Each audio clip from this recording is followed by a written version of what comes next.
Nākšais standarta jautājums, ar kādām problēmām mēs varētu sākt strādāt, un cilvēki man jautā, ja mēs paskatāmies uz to, no kā sastāv mūsu dzīve, tad tā balstās pārsvarā uz tādiem 3 galvenajiem vaļiem. Tātad finanses vai finansu labklājība, veselība un attiecības. Un ir tas teiciens, ka labāk ir raudāt Mercedesā.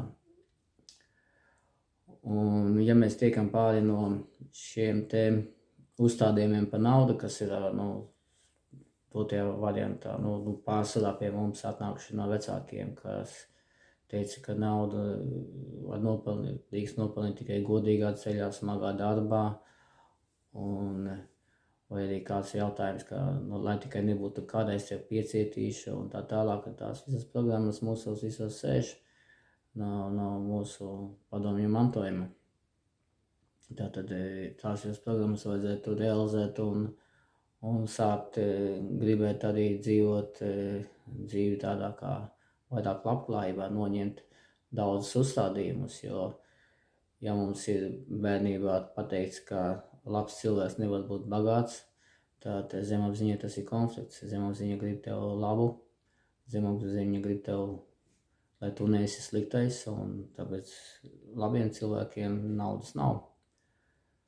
Un daudzas tādas pretrunas mūsos sēž, mēs pat ikdienā viņu pat nezinām, ka tā ir tāda mūsu problēma, tikai brīnamies. Un ja gadījumā atrisinātu naudas problēmu, tad jau arī kļūst atrisināt pārējās problēmas, kas ir gan veselība, gan attiecības. Jo ar naudas palīdzību var arī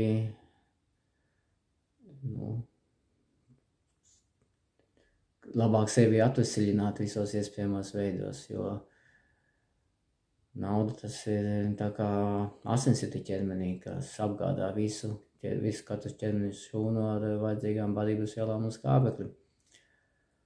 Un tā kā jā, meistars@gmail.com sākam strādāt.